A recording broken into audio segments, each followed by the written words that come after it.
C'est la figure emblématique de la baie de Morlaix, le château du Taureau. La vénérable bâtisse du XVIe siècle se refait une beauté et son pont-levis plus particulièrement. Les intempéries ont abîmé ces pièces en bois. Elles sont en train d'être renouvelées.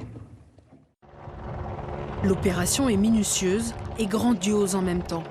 Une à une, les nouvelles flèches du pont-levis du château du Taureau trouvent leur place sur l'éperon rocheux.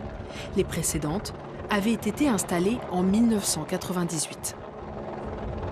Ce qui a suscité notre inquiétude, c'est que l'une des flèches, celle de droite, là, quand on regarde le fort, était fissurée. Et en fait, on en a parlé à l'architecte des bâtiments de France, qui a déclenché du coup un bilan sanitaire. Là, ils les ont démontés. Quand on voit à l'intérieur, notamment de cette fameuse flèche de droite, on se dit qu'il était plus que temps de faire quelque chose. Ouais.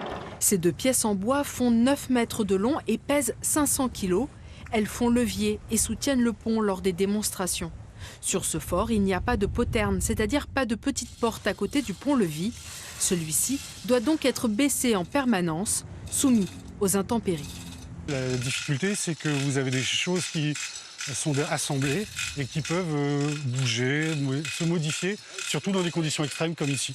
Il faut absolument conserver le cachet patrimonial. On est sur un monument historique classé, appartenant à l'État. Donc il y a des contraintes, évidemment.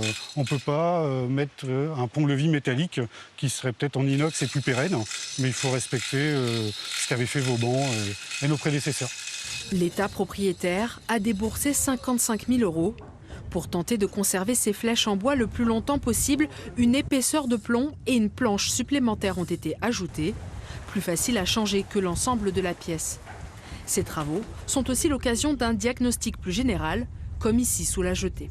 Et la partie la plus abîmée, c'est vraiment le bas, partie qui est tout le temps immergée, quoi. Quasiment tout le temps immergée. Le temps fait que de toute façon ça se dégrade, particulièrement l'estacade ici qui est quand même dans des conditions assez exceptionnelles, tout le temps immergée, tout le temps au cas de vent. Donc c'est vrai qu'on profite du chantier du pont-levis pour venir jeter un petit coup d'œil sur les travaux qu'on a fait en 2016-2017. Dans un mois, les rénovations seront terminées. Le château du Taureau pourra commencer son hibernation. Au printemps prochain, le pont-levis se baissera pour être à nouveau foulé par les visiteurs.